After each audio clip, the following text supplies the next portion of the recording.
Greetings, everybody. Before we start the show, so we have Willie Best with us tonight, which is John, and we have Phineas Dre Whiskers, who everybody knows that savior. And before I start the show, I wanted to trademark secret. Goddamn! Congratulate all the winners of the Super Bowl pool. Bastards. That would be OC Texican, Shane, Oh, and I like Bloody that. Nine. Ox Texan's a good guy. He's from Dallas. He's a really nice guy, and he used to be a reporter, Monique, for the Mavericks, Dallas Mavericks. I swear to God, in the mid '90s. Well, he was He won three. He won two of the big ones. He won the halftime and the game. So couldn't happen to a nicer guy. I love that guy. Yeah. Really? Okay, so he's super sweet. I didn't get my ice cream maker.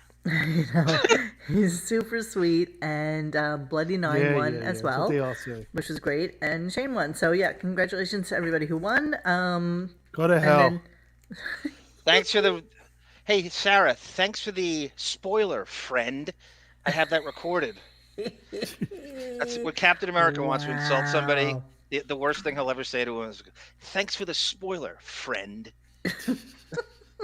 That's why you can't. That's why so many times, if something good is on, you can't even go on YouTube. You can't even go on Twitter. Oh, I know, it's ridiculous. If you don't watch it like in the here and now. Oh, happy Valentine's Day, everybody! So you said it last time, Monique. We were giving spoilers up for a show that's 25 years old, and people yell at you. Semantics. Don't give me this Parker Lewis can't lose spoilers. Exactly. Interestingly, people were talking about that Sopranos commercial. And I missed that. That's a perfect show for spoilers. Well, but the whole thing with that was everybody's like, "Oh, okay. Does that mean that the kids survived the shootout?" And it's like, perhaps. I don't know. Okay, Sarah's giving you shit online, just so you know. She knows it's ridiculous that I said that.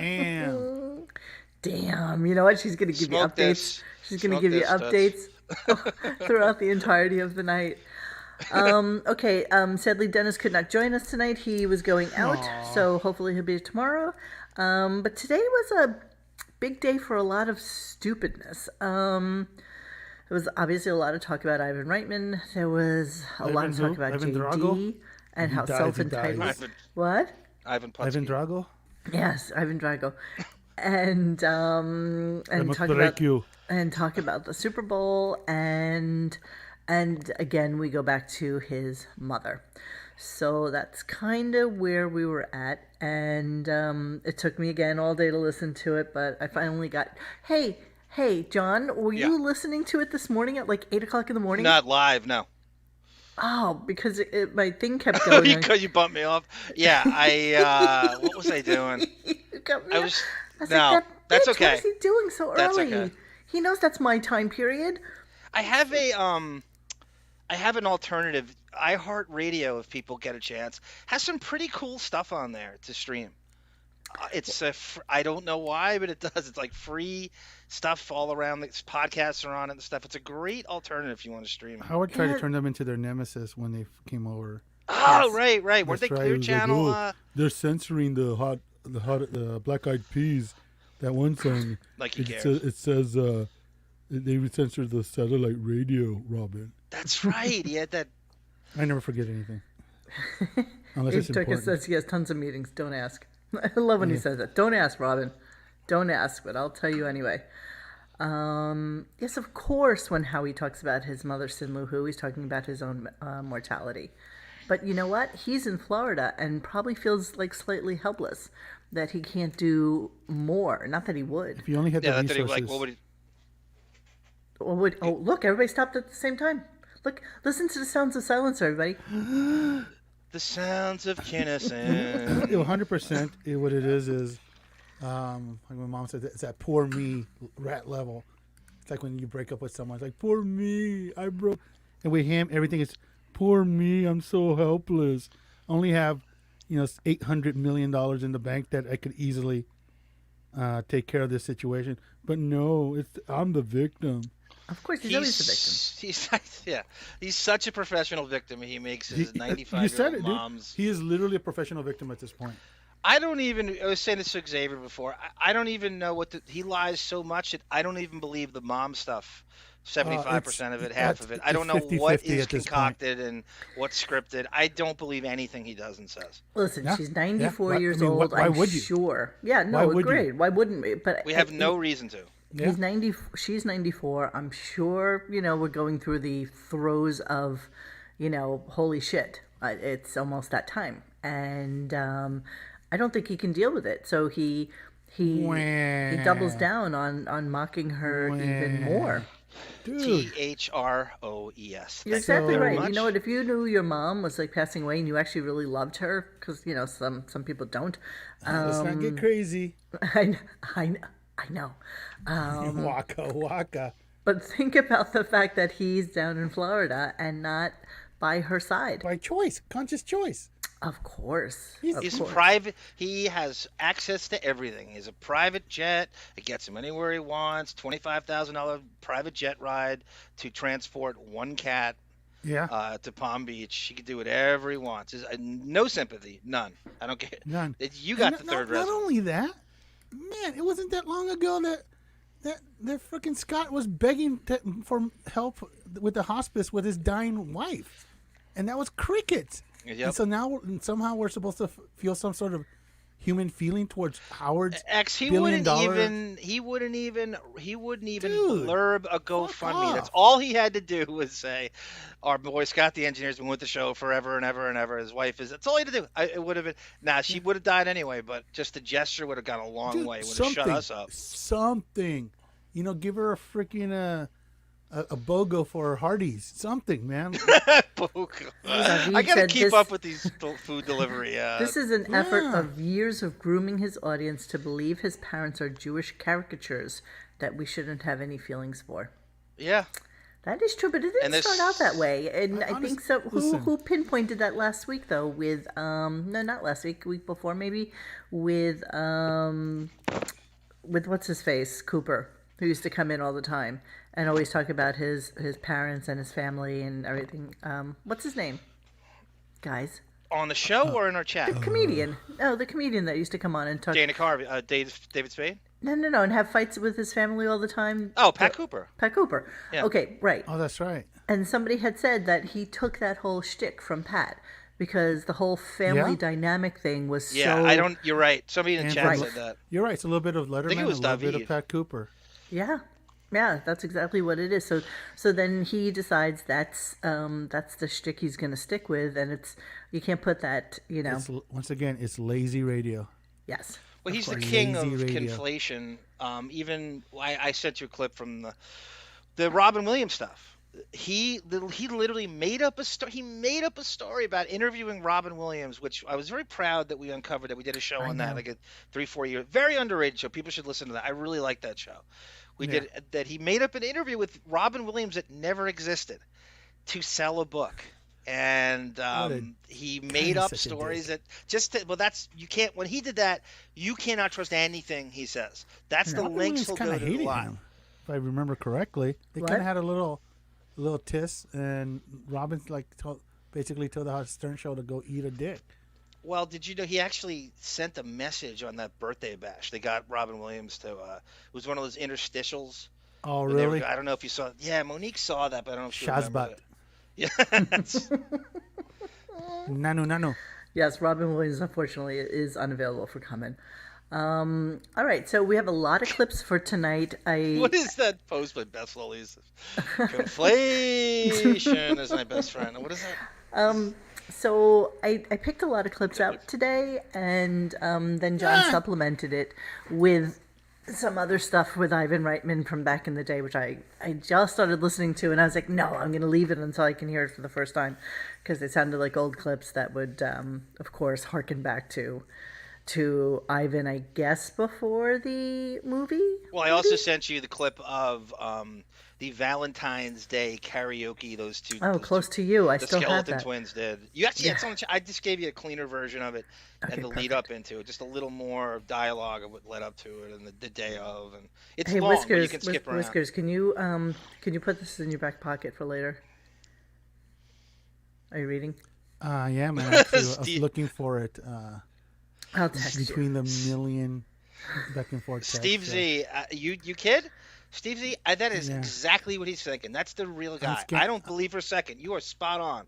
Imagine when his parents die in the summer when he's off. The first thing I will be pissed. Why couldn't they die when I can get some days off? That's exactly the way he thinks. Yeah, but guys, the fact that you even think that he's going to go to the funeral.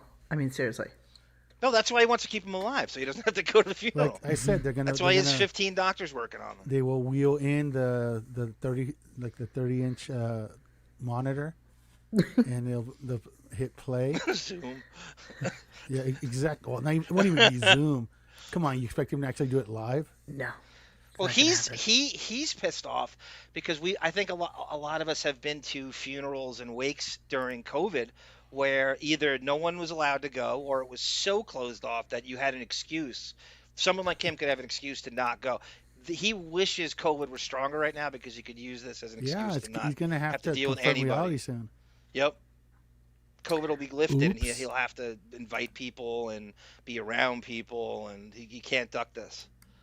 All right, I'm pulling up some clips now. So we're going to start with, which harkens back to the Robin Williams bereavement time. I had a guy I used to work with. We had bereavement days, and this guy would abuse the hell out of me. He was such a con man. He would just make stuff up. And I was in the office one time, just making photocopies, and I hear the secretary, who's like the gatekeeper. She knows everything. She goes, "Hey, Marge, Tom's uncle died again." We've all worked with that person. My uncle. My step uncle died. Like, didn't he die? Everybody does the COVID now. Everybody does the COVID. I was exposed. She did the sitcom pause where she goes, "Tom's uncle died again." Everybody's worked that. And I'm in the back room like cackling, and I couldn't let him know I was laughing. Yeah. All right, so let's listen to Howard's moment of, I was going to write Ivan a note, which, I mean, it's so pretty spot on to what he actually did. So let's take a listen. Just make sure you can hear this, okay? But about a month ago, I was... Can you hear that? Yes, great. Yeah. Sitting at my desk, and I was thinking about Ivan, and I said, this is so crazy. We haven't touched base in so long. And we used to see each other all the time. Even after the movie, he'd come to New York, and I'd meet him for a drink or for dinner. And he came up to my apartment a couple of times. We had a friendship, and then we kind of lost touch, as people do. He lived on the West Coast. And you know me, I'm not good at keeping in touch with people. And, he'd come to town, and then I was unavailable, whatever. I said, this is crazy. I picked up the phone a month ago, and I called Ivan. So, yeah. So who can corroborate that? I don't believe a word of it. I need corroboration. 0. I need phone logs. I don't believe it. Who can tell you that he did that? Not a one. But Xavier's right. Like, that's the thing we make fun of all the time. I was just about to write him a nice note. Now he has he's at his desk now. Why does a veal twat like that need a desk? Why does someone with a 79 IQ need a desk on any level? Why does Beth need a desk? Why does Beth need a desk? Why does Beth need a desk? Someone who can't open a Word document need a desk for. Beth having a desk, it's like those calendars with like kittens with glasses on, Like, yeah. Like they look like secretaries, but they don't know they're secretaries. That kind of fooled ya. Fooled you again. 100%, the man who's having a sperm weight in a Chiefs hat has a desk with a Mont Blanc pen. You know why he has a desk? Because he has 700 rooms. What the hell else is he going to do with all that space? I mean, be honest. What do you think if you open the top drawer of Beth's desk, what would you think would be in there? Gummy bears. Seriously, like teen snacks. I think anorexic teen snacks. Paper clips. I think there'd be Jolly Ranchers. Yeah, Jolly Ranchers is perfect. I think there would be a 6x6 glass mirror and a razor and a straw. I don't think she's a cokehead. I really don't. She does Adderall. Wait, I didn't say she was a cokehead. Oh, so she's crushing Adderall. Okay, well, I think she takes very carefully. I think it was. You're right. It's actually rolled up $100 bills. It was either Yoda Quivers Stern or D-List that threw the Adderall thing in there. I think they're spot on. Plan that she B is very pills. calculated. They have like 10 doctors on the arm who work for free for them all day long, and he's like, he could easily get an Adderall script as Oh my much as she God! wants. In I'm just a curious. heartbeat. Do you think like a moth would come out and like the original paperwork for the desk was still in there? Holy like Cindy! Like the IKEA instructions are still there. Speaking of like IKEA, look at this Cindy Lou Who wine. I think Beth has a futon in the wine cellar. Oh my God, it's so funny. Oh my God! If they even collect wine, because that's where Catterall. Howard sits now. That's like that's his You space. can And there's give, Pell-El. yeah. Catterall. You can give that broad a 40 of Mickey's and just tell her it's imported from France. She wouldn't Yeah. know. She would totally polish that thing off. She wouldn't know. All right, I'm gonna move on. I'm gonna move on clips. People that like to digress on our show. Yes, Beth. Everyone is on Adderall. All right, here we go. And By the way, this is about. We're going to continue with Ivan Reitman for a couple of clips because some of the things he said were just so ridiculous. But I'm sure you don't all know this, but Ivan Reitman saved Howard Stern's life. Just so you know, okay? Yeah. Okay. and Read that script. when we spoke, we had just the best time talking on the phone. It was a big love fest. Love you, love this one, love that one.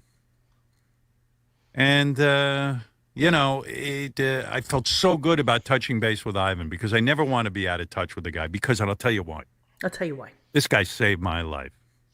I felt such pressure to get that film Private Parts done, and here was my pressure. I told you I wrote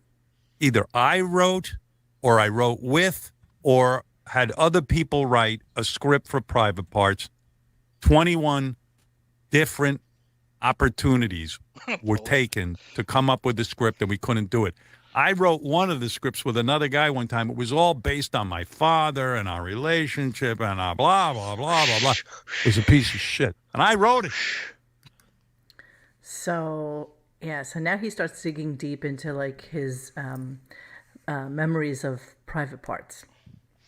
He can't believe he has a ball that someone is actually can tell him what to do. He hasn't been told what to do in years and years and years up until that 25 point years. in '97. So somebody said, "Oh 25. no, I'm not the boss on this movie." Right, because Ivan Reitman passed it on to what's her face? What was her name? Betty Thomas. Betty Thomas, who's really only directed like 5 or 6 films. They're all crappy comedy. And I they're all actually like the Brady crappy. Bunch movie. The Brady Bunch movie is pretty clever. I have to give her that. I thought it was Right. good. So I think the thinking was she was kind of like Ivan Reitman's protege of some sort. Yes. And coming off of the heels of the Brady Bunch movie, which was popular because of the nostalgia of it, they thought that they would give her something to follow up with. And that wound up being Private Parts.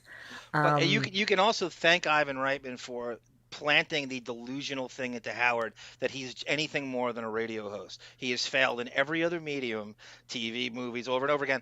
That he thinks because of this, Ivan Reitman planted this delusional pomposity that he's more than a radio host, which we all know he's not. You know, John, I read a couple of like little Reddits or whatever. People directly blame Ivan for, even on our site, for fucking up the Howard Stern show. Because you're right, he did give him kind of these delusions of grandeur. It just hit me today. It really does. Thinking about it today, When you really think about it, like where's ground zero with this whole mess that is. Well, listen to some of these clips, and we'll talk about it. Let me see how many I have. 1, 2, 3, 4, 5, 6, 7, 8. I have 8 Ivan Reitman clips. I mean, all of them are less than a minute long. So let's go on to the next one, and it's interesting. The people in the chat, it's interesting. Who haven't listened to the current show, Coach Clearfloss, Floss. What? I haven't listened to the show in 10 years. I can't believe what his voice sounds like. It's so interesting to hear people with the chiclet over the Darth Kermit over modulation and stuff. It sounds horrible. I know. I picture being someone who's listening to this for the first time in 5-10 years. How weird and that you don't know what like. you're listening to because it sounds like just every other horrible, uncomfortable, hacky show. But listen here. So let's go on to who he actually wound up writing it with, so I can talk to you about this. Okay. So just bear with me just a moment while it pulls up for me. Listen, Ivan ain't working for free, but Ivan was excited about it. Now, to get a guy of Ivan Reitman's caliber, this guy's on a mad roll with all his movies. Oh, just to get him to be interested was a miracle. I was like, how could I miss now with this movie? I got the greatest filmmaker, Ivan Reitman, involved. I'm going to be the fucking man here. Well, Ivan said, you prepared to work? I go, yeah, what are we doing? He says, I know a guy I think would be great to write this thing. His name's Lenny Bloom out of Canada. I remember him actually from the I said, oh, okay. He says, he's going to write it, and here's how we're going to do it. You guys get together. I want you to do a deep dive. Go through everything. And I would sit there with Lenny. I'd tell him about my best bits, what I was thinking during them, blah, blah, blah, blah, blah. We met for, I don't know, a couple of months or maybe. I don't know. I don't even remember. Lenny was out of my house. We were writing together. Ivan said, Lenny's going to go back and write, and he'll send me pages every couple of days, and I'll edit them. Imagine trying to write a movie with this ignoramus. No, especially when you think about it. And you know what? I swear, I just downloaded it again. We really, really need to do a deep dive into Private Parts, the book. Because I know we've done the movie several times, and I'm like over that completely. But the book has so much bullshit in it. I mean, it's it's short shocking. Attention span theater, too. It's not like... It's written so an idiot could read it. Like, you could just pick it up on any page. For the stupidest human being. It's like Howard Stern for dummies. That's what it is. Kind There of. was so many, like, people, like, just complete...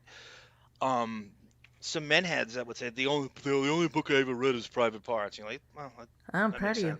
Yep. That's really exciting.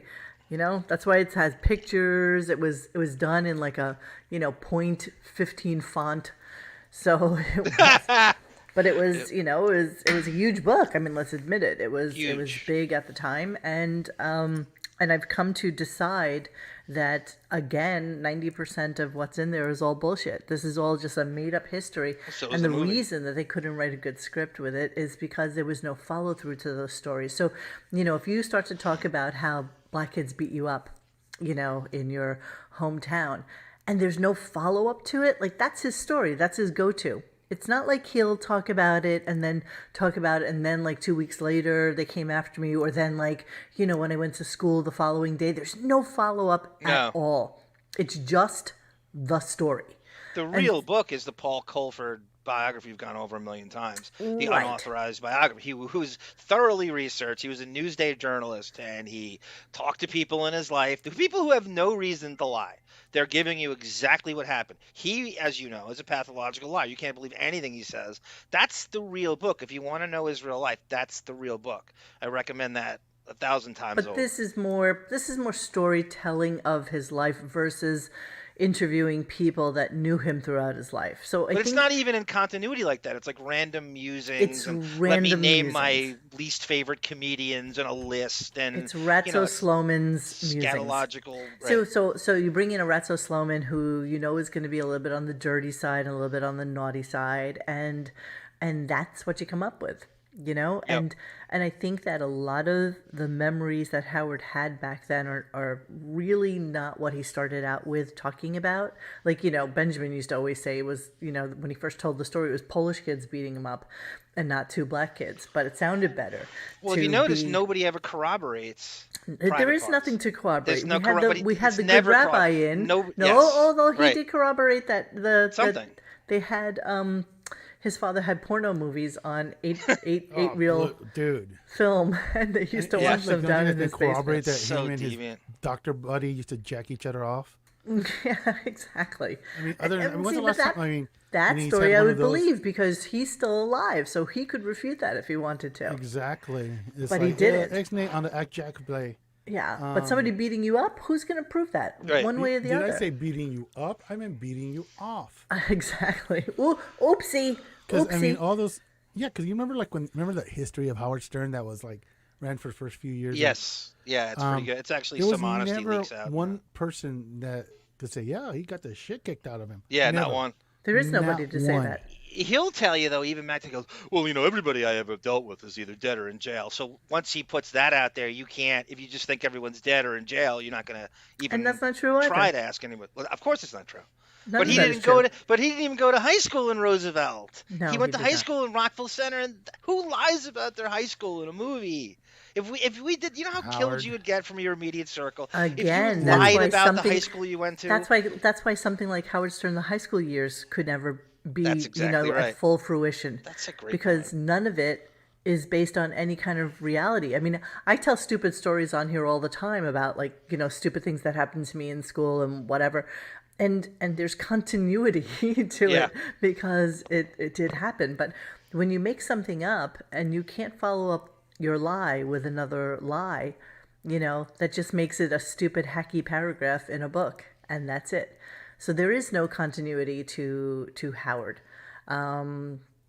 And that one scene of him, in the bathroom, in the gym, where everybody's getting in the locker naked, room, and he's in the watching locker them room. all pass. Yes. That never happened. Well, it's not the right high school. It's not the right high He's school. a senior. He was a senior at Rockville Center. He spent his entire high school career. Rockville Center is 99% white. It's Yeah, at the of course. very highest point in Nassau County, almost the city. It's 99% white. He spent his entire high school career there in private parts. He acts as if he's a senior in Roosevelt. Right. It doesn't exist. Who would get away with lying like that about That's your why own he high couldn't. school? That's why he couldn't do the He laughed all the show. way to the bank. That's why he couldn't do the show, because there was no way to do it. All right, I'm moving on a little bit. Bingo. I'm moving on to Moving on. Oh, Howard Stern sucked as an actor. So this was his follow-up about Ivan. Every day you shoot, and then they send all the shit off to Ivan so he could see what's happening. Even the first couple of days on the set, your man here hadn't acted before. He's having a couple of rough days. Ivan smacked me around. He literally kind of fucking brought me into a room, goes, what the fuck are you doing? I go, I don't know what I'm doing. Goes, you're playing yourself and you're ad-libbing on the set. You got lines and other actors have to know when to come in. I go, they do? Can't they read my mind? He goes, listen, go up to your room and learn your lines and come down here. Can act like a man. There you go. So he smacked me around, came down, I started doing some acting. Some damn good acting. I got what was Betty robbed Thomas at the doing then? academy. What? What was Betty doing if Ivan's being captain director? Azores You know right what? there, Because too. Betty probably called Ivan and said, this really sucks. Well, That's what happened. Touche.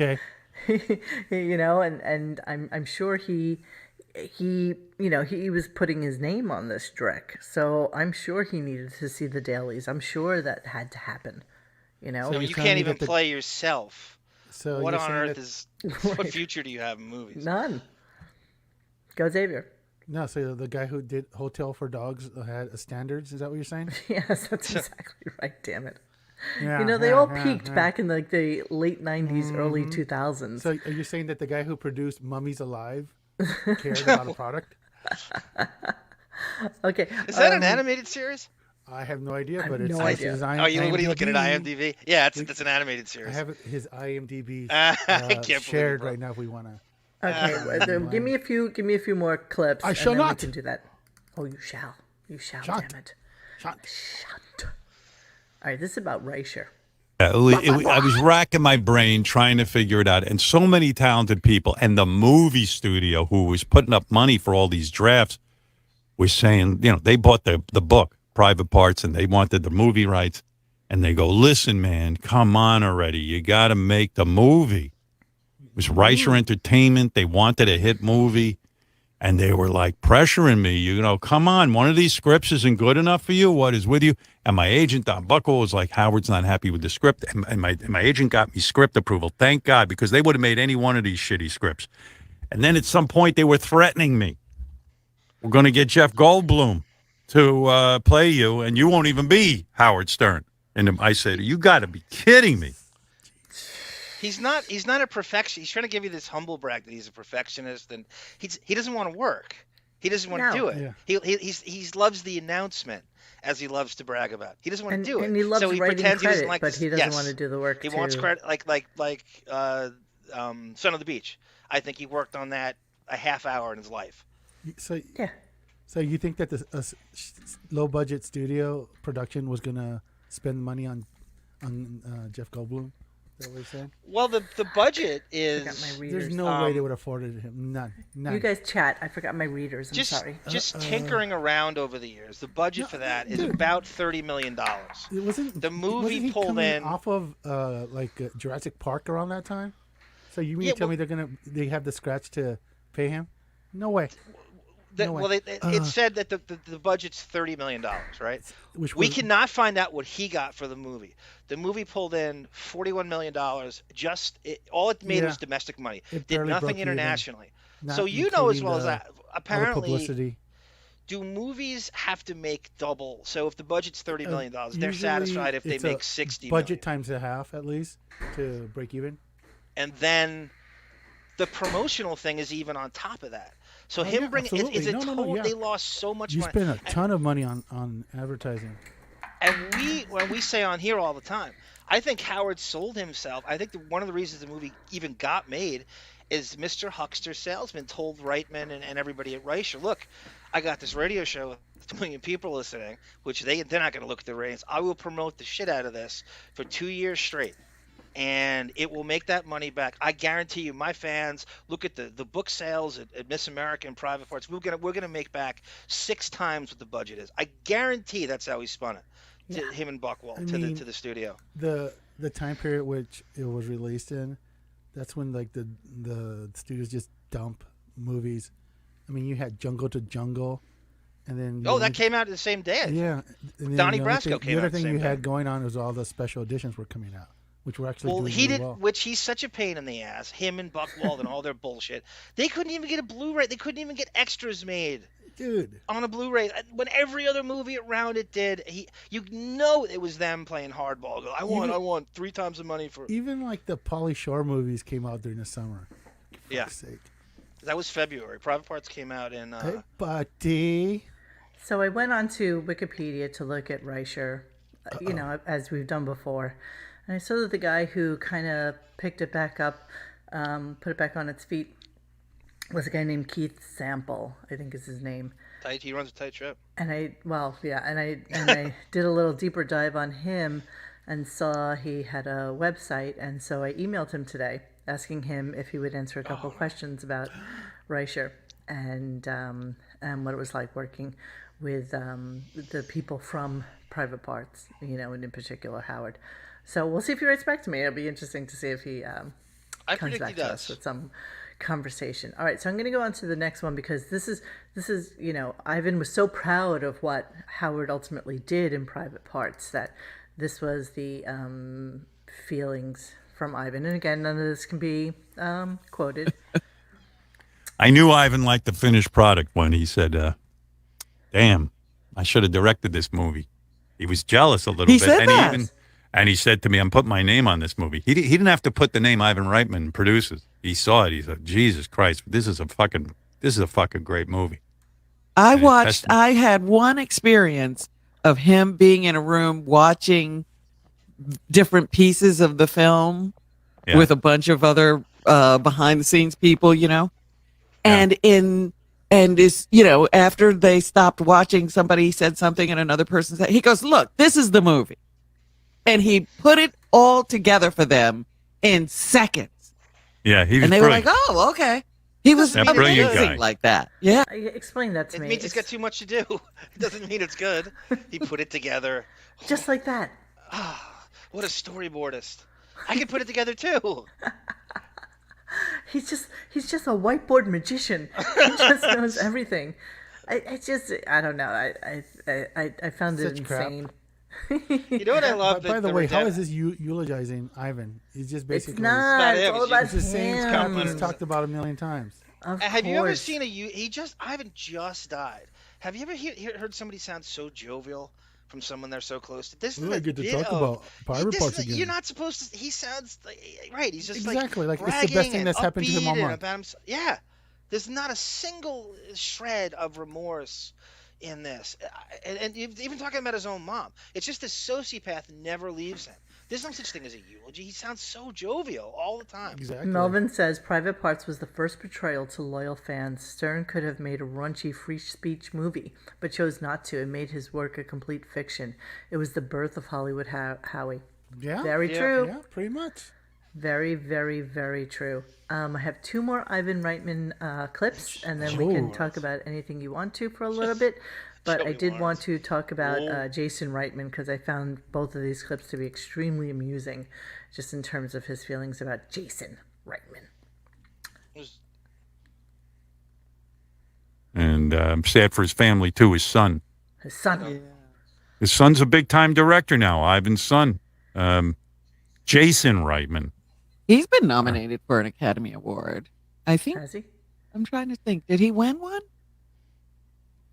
Yeah, I remember when I produced the TV show, I was going to have Jason Reitman. Jason Reitman, Ivan's son was married, and I think he was in the jewelry business with his wife. And Ivan says, yeah, my son's thinking of becoming a director. And I'm thinking to myself, oy vey, your son's thinking of becoming a director. There's a bad idea. Would you want to be Jason? Would you want to be Ivan Reitman's son? This guy's made every great movie. And then become a director, you know that's going to be a disaster for the kid's ego. I'd rather sing Zuza. It's going to be horrible. But, when Ivan told me, we were good friends, so I said, hey, I'm producing a TV show. Send me your son's reel. Maybe I'll give him an episode to do. Son of the Beach. So good of you. Oh, yeah. There you So I look over the material, and I offer the kid a directing job. I figured, hey, it's good, He turned me down. Of course he did. Of course he did. A bunch of crap. He knew he was better than your piece of shit TV show. Because Knock off. all the people that worked on Son of the Beach went on to do all these great things in Hollywood after that, right? I mean, it's launched some of the greatest directors and producers in the business today. You think that the Reitmans discussed that script? Well, we have B.J. Cummings and and we have the Mayor Maxingale. Really? Yes, it's like, Dad, what should I do? This is the next Archie Bunker right here. Yeah, You know what that's like? That's like JD doing half of a 5-minute portion of It's Always Sunny in Philadelphia. Yes. That's right. No way. And the balls of Howard to think that Ivan Reitman's son would need his help to do a friggin' show. He's doing it as a wig pro quo. He thinks it's going to benefit him down the road.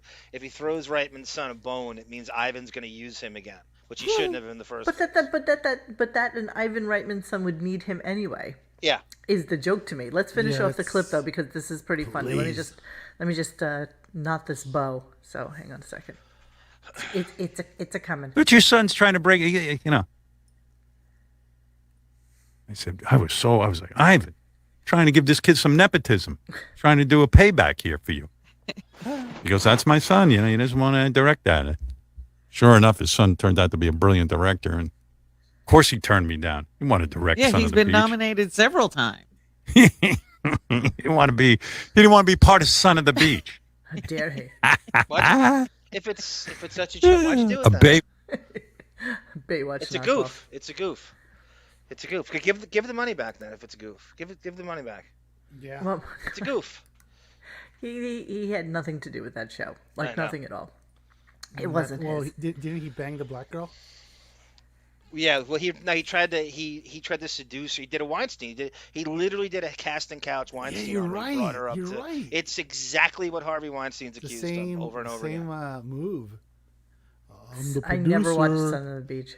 Did you guys? No, you missed nothing. It's a Baywatch knockoff. You know what it is? When you ever watch Police Squad, okay, but it was just, a Naked Gun? It was okay. Yes.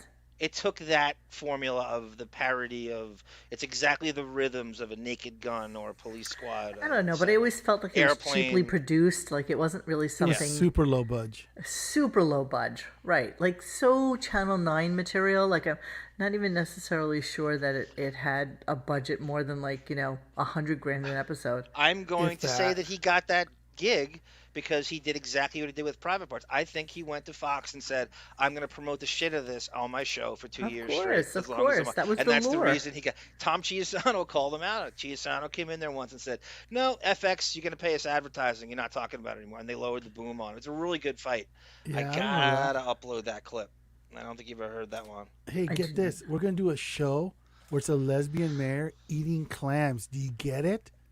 Yeah, they would do all these dumb sexual puns. This is like comedy gold. Nudge, nudge, wink, wink. You get it? Oh my God, like Monty Python, eat your heart out. Such shit. Norm said in an interview, says David, hold on a second, let me see if I can clip this up. Norm said in an interview, Howard is funny, but he's had bad taste, and Son of a Beach is proof. He's bad taste in everything. Everything. Comedy, music, everything. Don't listen to him. When he likes the show, it's the worst. When he likes a movie, it's the worst. When he likes music, it's done because he thinks it makes him look cool. Nothing he does. He's the worst taste in everything, anything artistic. and you got to think that the ratings expectation for that show had to be super low, and they still got the shit. They exceeded expectations then. Yeah. Well. I don't know. I don't know. John, what channel was that on in New York? FX 40. Oh, okay. In my cable, in New York cable, I think I was in Brooklyn at the time. I think it was channel 40 on Time Warner. It's one of those, like channel 82 or something like that. And it wasn't on. It like not a lot of places got it. FX had not been ubiquitous for the Jesus Twins, so it was like they rolled it out. Like not. I don't think it even aired in some of the country. Oh, really? Yeah. I don't know anything about it. I don't think I ever watched a single episode. There was one episode where they literally ran out of script, and like the last 10 minutes was just Jackie telling jokes, like literally. Really? Yeah, like joke hunt style. So I was thinking, Johnny, since you sent me some Ivan Reitman clip of some sort, all right. I figured since we're still on the Reitman thing, maybe we should tie that in.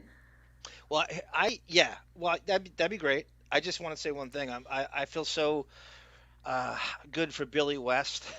Because he leaves the Stern Show and goes on to co-star, I might say, in Space Jam as Bugs Bunny, and it destroys anything Howard does movie-wise. Oh. Money-wise, rating-wise, performance-wise. Was that an Ivan Reitman? Yes. Yeah, he was the head producer. That was literally, get this, that was literally the movie Ivan did right before Private Parts. Yeah, Billy West is a bigger movie star than Howard 1997, Private Parts. And when did Billy West leave? 95, late 95. Yes, he went right Billy to that. Was brilliant. Yeah. So what is this clip? Ivan Reitman defends something. Okay, so I think people will like this one. Ivan comes in. This is 2 months after Private Parts comes out. Ivan comes in to promote a movie with Robin Williams and Billy Crystal called Father's Day, and Howard is in full-blown attack mode on both of them, and he has to defend. So Williams and Crystal both refuse to come in with Reitman, and they're talking about that. And then they play the clip of Stuttering John getting Crystal at the the It's not fun. It's not funny. And it's not fun. That we proved in our Robin Williams special. I told you that he never really says that. He just says it's not fun twice. Right. We've turned that into it's not fun. It's not fun. He doesn't say it's not funny. Listen, you'll hear it here. Okay, I'm pulling it up right now. This is going to be really loud, so I'm going to... Of course, Robin Williams and Billy Crystal won't come in here because both of those guys think I hate them. Yeah, did you talk to them about coming in? I didn't ask them about coming in. You were afraid. Right. So you told me they thought you were extraordinarily talented and very funny. Oh, did they really? Yes. Oh, good. But why didn't you say, hey, guess what? I'm going over to see Howard today. Well, why don't you guys come in? Well, I'll see him later. Oh, will you? Yeah, he'll bring it up. Oh, yeah. Well, Robin Williams is not only mad at me, but scared of me. Why? Well, that's what I've heard. He doesn't want to come on the show, and also he's mad at me because I talked about his wife as a nanny. Well, I know that, but scared? Yeah, that's what I heard. Scared of what? I don't know. They're scared. Billy Crystal's just angry. Billy Crystal's really just mad at me. He's more angry at John, I think. Yeah, Stuttering John. Right. But why did you get angry? Did you hear the Stuttering John tape, though? Did you ever hear it? Seriously, did you ever hear what Stuttering John said to him? No. I want you to hear it. He told me. Wait. I want you to hear it. Yeah, I love that he's playing this right. Tell me if he's not being overly sensitive. Do. Yeah. No, wait a second. I want you to be the mediator. here in this one. Arbitrator. Just listen to it, and you tell me if Billy Crystal isn't being. But the point is, why would he be angry at Stuttering John? Howard why are you sends out putting me in this Stuttering position? John. Because what else have we got to do? Oh, you know what I mean? it's compelling, Ivan. People will listen. They'll listen. Yeah, Ivan, it's interesting. So, it's not the Columbus of sex. You know what? Hold on. Let's just get the Stuttering John. So I understand that the movie is screening very well. Extremely well. Extremely well. Extremely well. You probably got another big hit on your hands. I sure hope so. Father's Day. Father's Day. Yeah, That's with Louis Dreyfus, Robin Williams, Billy Crystal. How can you go wrong? Yeah. You know what I mean? America loves those people. You know what I mean? They're not controversial. Double private parts. They're easy to deal with. Yeah. He said, do you have it? And All right. I said, I have it. Ivan, you listen to this There you go. and tell me what you think. Stuttering John with Billy Crystal. Hi, Billy. Brief question, please. I'll see you in a little while. How are you? John likes to be fair. Who are you? Paul. How's it going? From where? From XRK. Are you glad that you're the only guy who can handle the Oscars? I'm not the only guy who can handle the Oscars. Well, David didn't do as good job as you did. David did great. I love what David did on the show. He was terrific. Okay, will there be a Mr. Saturday Night, too? Yes, there will. Oh, yeah? Okay, how many years were you married before you cheated on your wife?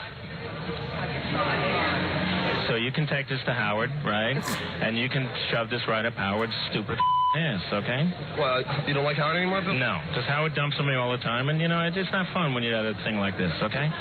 And now you'll do this on a show, and you'll all laugh and have a good time, but it's not fun, you know? Well, Billy, we're all big fans of yours. Yeah, right. No, really, I'm a big fan of yours. Good. Then you don't come in and self still. Yeah. Sorry, the clip goes on too long. Well, no. After this, Yeah. so leave it. Ivan tells what happened there. What we never heard is that Billy's family was there. Yeah. So we heard all this ex-wife stuff, and they're lurking in the background. I never knew that until I listened to this just now. That he had his family with him, lurking kind of in the background. All right. Well, I had to break it up a little bit because it was All right. too long. That's okay. We've so heard it's it. good.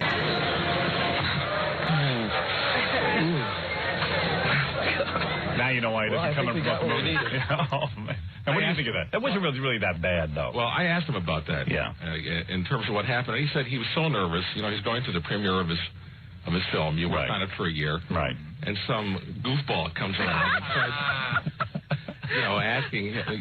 He's got a fabulous relationship. He's been in for about 30 years. He's actually right there with his family. Right. And his kids. And this guy comes Well, around it's and very asks him obvious that John is a goofball. Yeah, he's got to lighten up.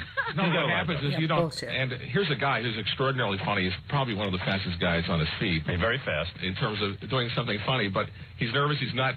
This is like out of left field. You're not expecting anything like that at all, and then wham, the guy hits you on the head, and you just act. You're absolutely right, John. You're fired. Yeah.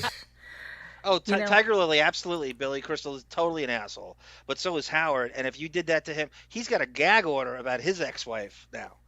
Who's more sensitive about their ex-wife? Very true. Yeah.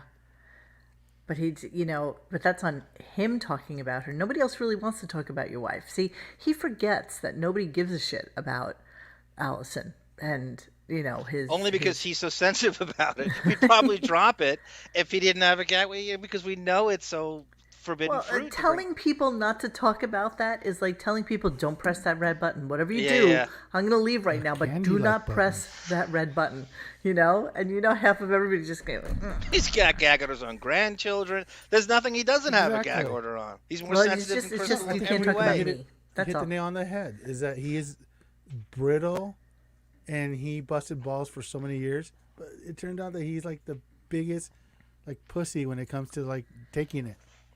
Well, and the worst part about it is especially when you listen to clips like that, for argument's sake, he thinks of himself as like a master interviewer now, but he had the opportunity with so many different really, really good guests to actually really talk to them about things that maybe we'd be interested in.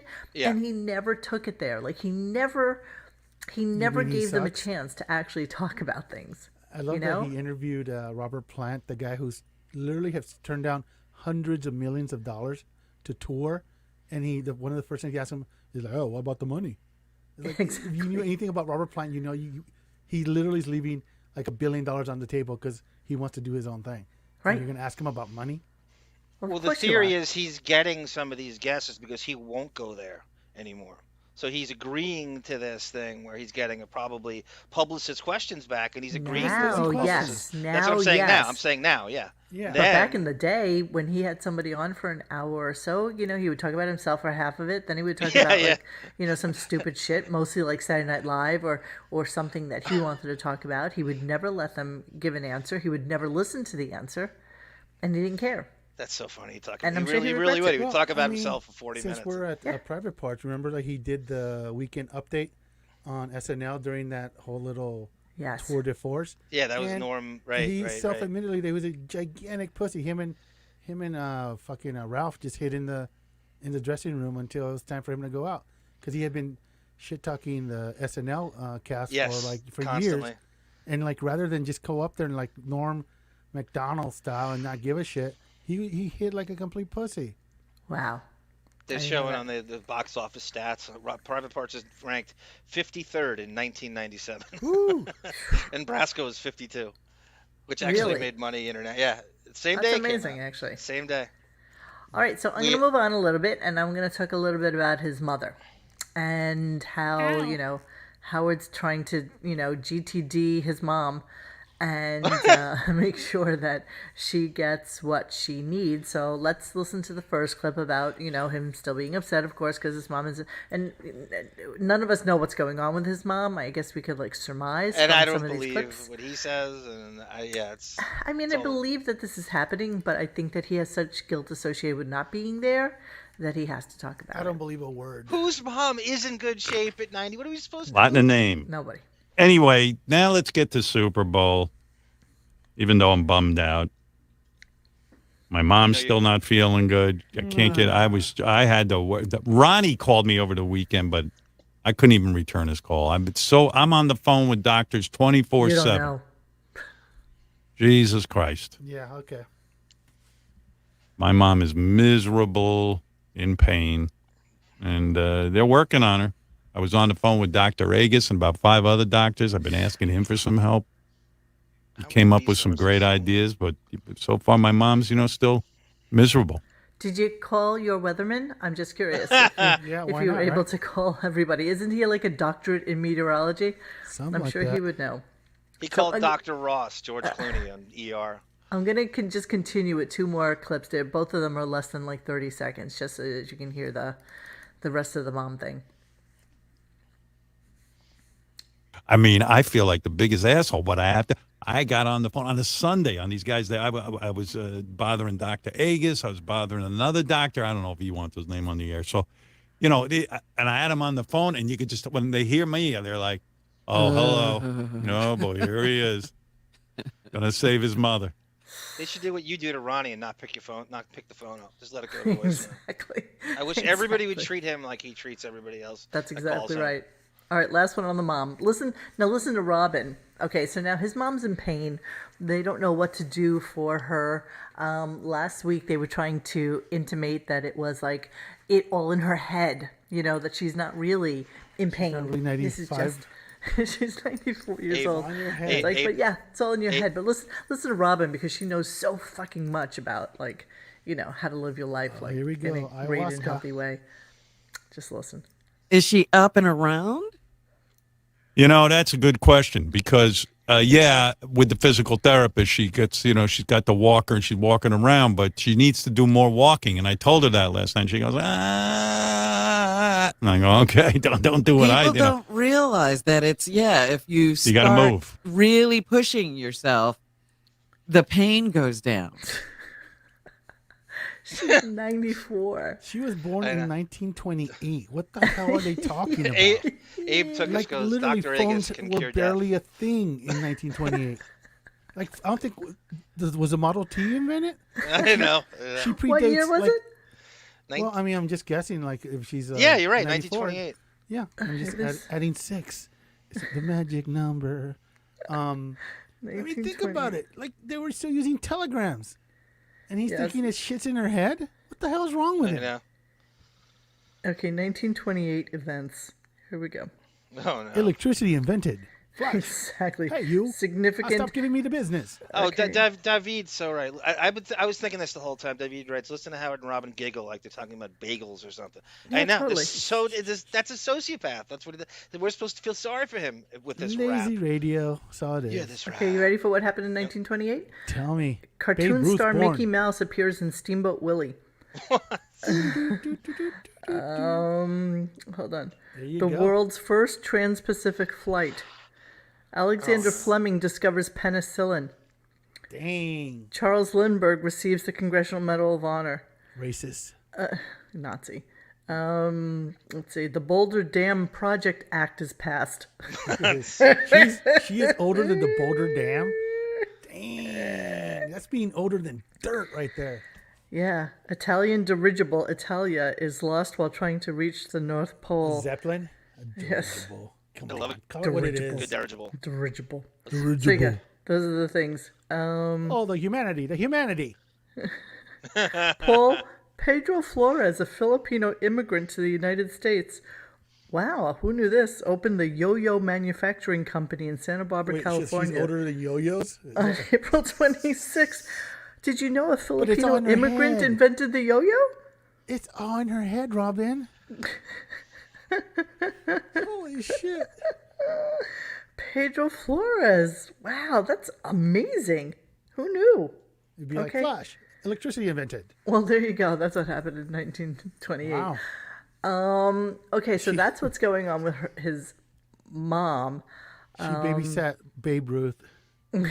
Exactly. Why, you? I Think about it. sorry. Like the Stooges were still doing like vaudeville. Or not, yes, not exactly. even that. They're still like in elementary getting ready to go to vaudeville. Why, you? Yeah. It's in 1928. Do you Okay, swear? so No, but I know the whites. I have 1, 2, 3, 4. Azores is right. Azores right. His sister Ellen is with them probably every it's single all in her day, head, and you know John. it. Did It's you ever all think in her what she's head. going through? She probably still has to work 40 hours a week at Exactly. the Belmore Library too. Azores, you forget about that. She's doing all this from the Belmore Library. She's still there from Hurricane Sandy. She's old enough to have sex with Fatty Arbuckle. Exactly. Think about that. But it's all in her head, Robin. You're right. It's all in her head. It's all in her head. You know what a Jesus super Jew she's with. Christ. It's Arbuckle with. Like literally, she predates like Charlie Chaplin. For fuck's Think about that, okay? Think about who they're talking about right now. Why Yeah. didn't she get up? Why didn't she move It's on around? her What's wrong with head. her? I What's think wrong with your Dr. mother? Sarno is actually Doctor Strange, and he has mystical powers. It's amazing that they would talk about someone that old and say shits in her. I know. It's kind of crazy. Okay, so I have Mr. Whiskers was born in 1928. You're So absolutely I right. have Cindy I have who? 2 stupid Super Bowl halftime clips before I get to JD, and I really want to talk about JD because I hate him so very much that it's Can't just imagine why. it's just so delicious how he thinks he's like super important, and he thinks that he's like kind of a big deal. I cannot wait for Howard to retire, and this mushmouth loser, gets absolutely nothing for work. And I hate every Hollywood C-lister that capitulates to this. Absolutely. Whether you're Ryan Felipe or Jerry O'Connell. Exactly. The only positive that's going to happen when that happens is that Shuli will have someone to look down on. Yeah. Exactly. At least I'll have another guest for a show. So there'll be that. Okay, so here's how we're talking about the halftime show. Just a little bit. Again, these are like super quick cuts just to hear what he had to say about the Super Bowl halftime show. Lose yourself all day. I just like the whole vibe of it. I was really surprised because I was kind of unexcited about the halftime show. Listen but to Robin. It was pretty good. It was pretty good. Yeah, I mean, Snoop always amazes me anyway because he's talking, but he's talking so rhythmically. Yes, it's called rap, you fucking moron. Are you kidding me? Are you kidding me? Oh my God. Leave it to the homosexual to jump right to the halftime show. Skip everything else. He says Super Bowl, not the Super Bowl. Did Robin too. mention that they were viewing the talkies? He talks so rhythmically. What the hell? Seriously? She really said that. Holy It's like crap. that's rap. Okay, how about the staff of 70? Oh right? my God. Couldn't supply Robin with intel on the Reitmans. Half She doesn't know the movies he did. She doesn't know. Half of them are living in like Arkansas or like How Alabama. hard could it be though to give them talking points about the Reitmans? She doesn't know the movies. She can't pronounce anything. She is an idiot. Highest paid newswoman. I mean, are you ready for more Oh my idiocracy? God! I don't know if I can. Is it this where she talks about how Eminem and Dr. Dre got to use the same drinking fountain? No. Did anybody see the commercial during the Super Bowl, which was just the QR codes like bouncing up and down on that was annoying. Okay, so obviously I had to go up to the TV and do the QR code. Of course you did. Of course I did. So it was for like Coinbase or something like that. But now Robin, for some reason, thinks now that she's like some sort of Bitcoin expert. She sure So is. this is her explaining the commercial to Howard because he didn't understand what was going on exactly. Oh God. I know. You feel yourself getting stupid? What was that folks? commercial? Yes. Where there was like a square thing on the black screen moving up and That around. was That's cryptocurrency. Coinbase. And what you do is you hold your phone Oh, wait, you have to hear this. I'm sorry, it's going up to that, and it'll send you right to a place where you can join Coinbase, which is Bitcoin or blockchain okay market where you can buy crypto. Don't Exactly. hurt yourself, Robin. I have You no mean idea I could what hold you're my? saying. listen. Oh, hey Gary. Hi, Just Gary. listen. Just listen. Wait. Okay. Some reason it's Exactly, Gary. Oh my God. The Socked phone. it I could darn hold out. my phone up to the TV, but I didn't even know that. No, of course you didn't. Oh, come on. How was Gina Bobbitt? Yes. Well, you'd have to understand what those little things that were bouncing around are. That's the PR code. And you can get it into your phone and go The straight. what, They'll Robin? send you to. But they took down their own site. That's a PR code. That's what she said, right? She said PR. A PR code. Oh my goodness, yes. It's a QR code, Robin. You try so hard to be so knowledgeable about everything. Did you take her to Faceagram? My face, like my dad used to say. Yeah. You on that my face thing? Yes, yes, Dad, I am. I hear it took you to that GeoCities, Robin. Jesus Christ. Then I have another clip about a phony P phone call from today. I mean, if those are Dennis always was here, wonderful. he would say it's a phony call, but They're I'm all pretty fake. sure that she called in just so she can get on air with her stupid, ridiculous bet that she made with her husband. And then we'll get to JP. Oh, but by the way, these are on. They just ripped off what Reddit does. These people post these on Reddit all the time. So basically, one of the 70 people was on Reddit and go, "Oh, why don't we do a phony phone call with this shenanigans?" Really? 100%, it's a rip off of Reddit.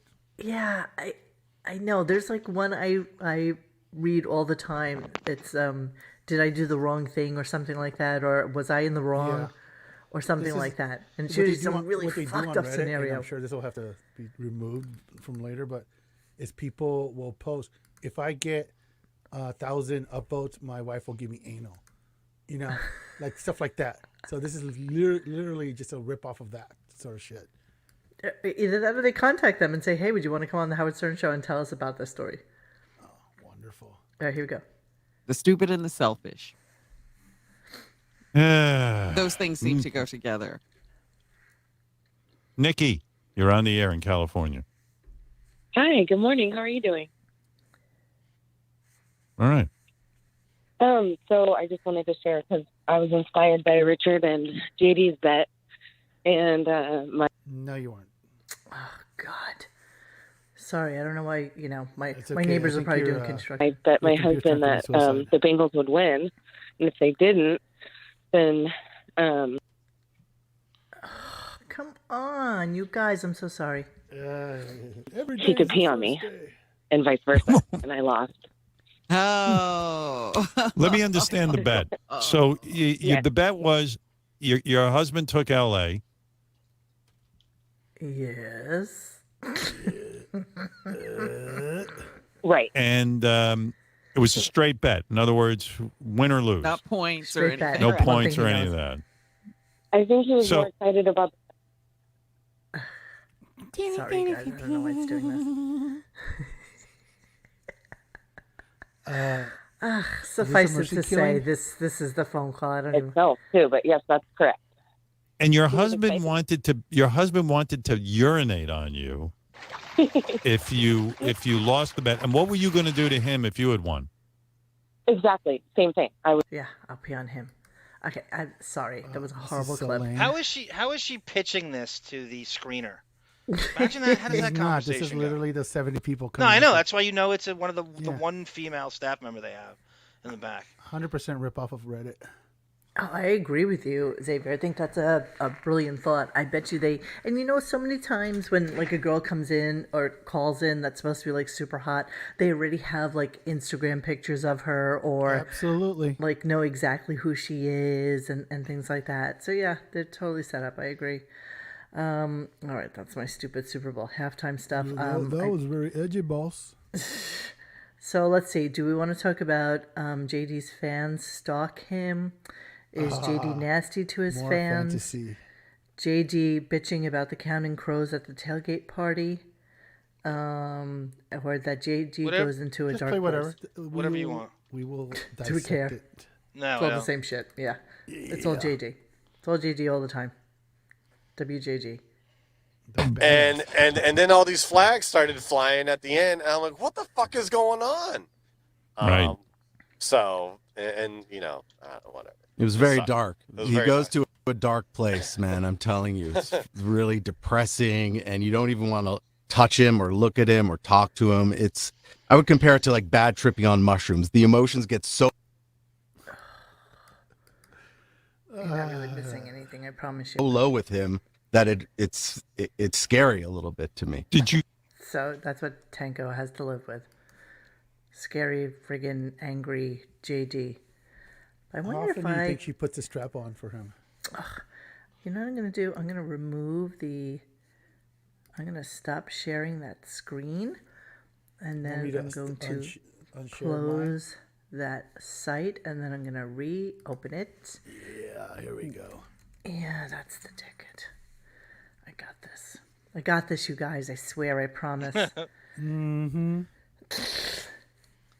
You know, won't mention any names, but somebody could, go into this folder and help me out sometimes. Just saying. Well. Just saying. Okay, here we go. All right, so let's go to JD Goes to a Dark Place. JD's fans stalk him. So he went out there with this blit dude, and apparently everybody in LA loves JD, and they come after him. Oh, I fucked that up. Like Leo DiCaprio is in the stadium, but everybody, let's focus on JD. The problem is we're That's giving. realistic. Are you both talking because? Can you hear my clip? No, I haven't heard a clip in not in the last 2 minutes. Oh, or okay. so. I haven't heard it. I think. Maybe because I did not edit to the stream because I suck that way. Screen grab. Screen grab. Tiger. It's very possible. What? Go ahead. No, never mind. Go ahead. No, go ahead. No, I didn't know. I thought you were dicking around with. Go for it. She just says Howard's entire thing. Howard now half whines when he's just talking. There is no talking. It's just like the impression of his entire thing is he's constantly in the midst of a half whine. He doesn't have an actual tones. He just doesn't regular talk anymore. Yeah, I think that's right. Let me listen for it now. But the fans love him. JD's fans, they stalk him out, and they're beyond excited to meet this guy.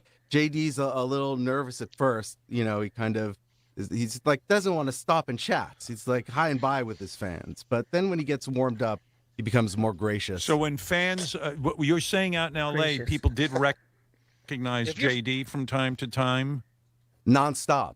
Okay. From what? It's going. I promise it's coming. Hang on.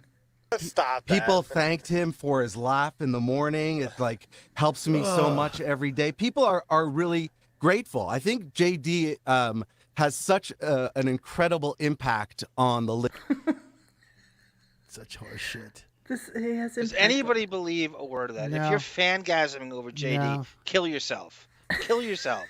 Or anybody from It's the like show, for that matter. LA is pretty cynical when it comes to celebrities.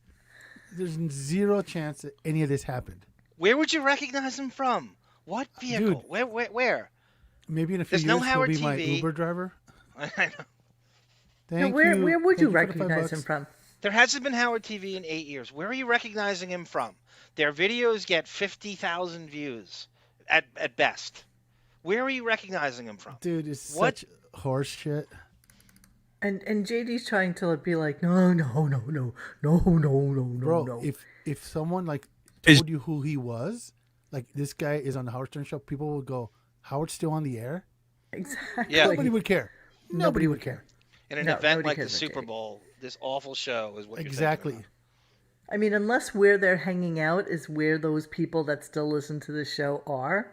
Dude, you know what I mean? No. Are you saying that they planted them like they went there to... No, I'm saying that I'm saying that they probably hung out in like West Hollywood or... Dude, seriously? Are you being serious right now? There's zero chance. Zero. I'm just pulling it out of my ass. I'm sorry. You are I don't pulling it know. out of your ass. There's no way that he would get a table in anywhere in West And then that Blit Morlock is laying it on thick with his... Totally. Oh my shit. God. He's like everybody's new best friend. So He here's could've- JD. He's asking if he's nasty to fans. Is JD gracious about his fame, or This would you gracious say thing is that he's just amazing kind of to me. nasty to his fans? If they want a selfie, will JD take a selfie with them, or does he blow them off? If I wasn't there, he would have blown them off. I needed to. Stop that. It's true. No. But it's more that. Hang on. Okay. Just bear with me. I think Let shy me just or say and he something real doesn't quick. trust these people at first. He's very You know, I timid, gotta like finish a the clip cat if it's that's or going. a dog that's been abused. Maybe Yeah, okay, go ahead. So if any of this was real, why didn't they just use a phone and videotape? Well, apparently Like a this is few all minutes. recorded. Apparently this is So all there's recorded. video of this? There's video of this. recordings of this. There's video of this. No. If there is, I don't video. trust they don't have plants coming up to lay it on. Okay, no. Apparently when they were out to dinner with Ryan Philippe, more people noticed JD than Oh, Ryan. God. Well, that I believe, because what the hell last thing Philip did? I don't even Seriously. know. But you gotta believe when there's like a quasi handsome guy next to this, piece of marshmallow with glasses on. Dude, this is West Hollywood. Every like dude over 20 has Botox, and is like a gym bunny. And you're mean to tell me that all of a sudden like people This just can't... fleshy manatee comes there with like his exactly gross greasy hair and his zero moobs. chance. Zero He's chance the that person, but apparently it was mostly waiters that liked him. And they went into an entire thing about like what he ate Okay, out there so far, and in a weird way, that would make sense because every waiter there is trying to become a producer. So if they see someone who might be able to help them, I can see they could kiss his ass. I could see that as plausible. Other than that, no. Literally, the only way he would gain any attention would say, "Hey, look, it's one of Woody Allen's kids." Exactly. But even Other than that, there's zero chance. No. Well, how about this thing that the staff does now is they try to, in order to get attention and get on the air, they have to attach themselves to either JD or Ronnie in some capacity. Dude, and either tape them or become obsessed with them or report on them. If it's Wolfie does this, and Shuley used to do this with the Whack Packers, who he thought Howard would be obsessed with. And I just hate them all. That's the job, is to attach yourself to J. Can you believe we're at this point in 2020 that this guy is this is basically Artie's replacement? We're at the thing? Basically, JD and Ronnie are Artie's replacement. Yeah. I mean, dude, seriously? Like, I lived in Beverly Hills for a minute, and my next door neighbor was Matt Sorum, the drummer from Guns N' Roses. And you can see him taking out the trash every, whatever it was, Wednesday or whatever it was. Nobody gives a shit.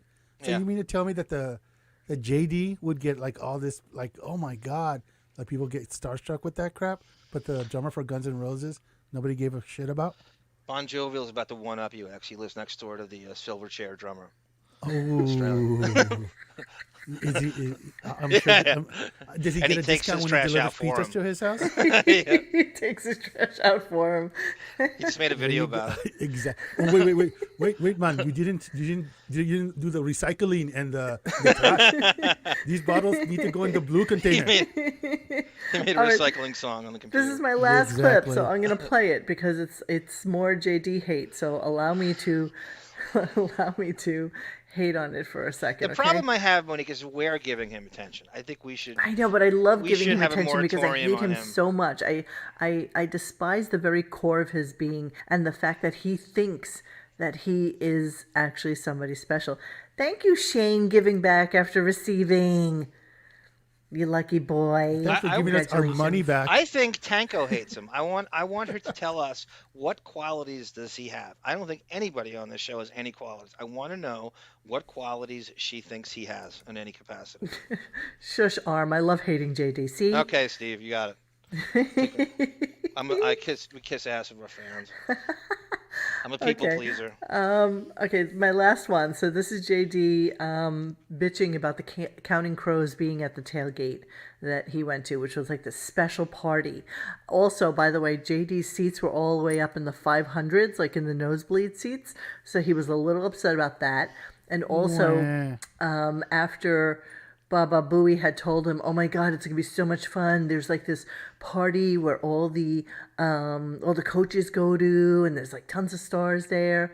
And then there's this other party called Fan Something or Another that they also couldn't get into. So as much as they bullshit about like how important JD is, they couldn't get into any parties. But the one they did go to, he bitched about. So, but meanwhile, it should be the $4,000 a minute host that should be going out there and doing Super Bowl role and doing all these shows for the company and the effing studio they built out there that he bogus. Well, that's what should be happening.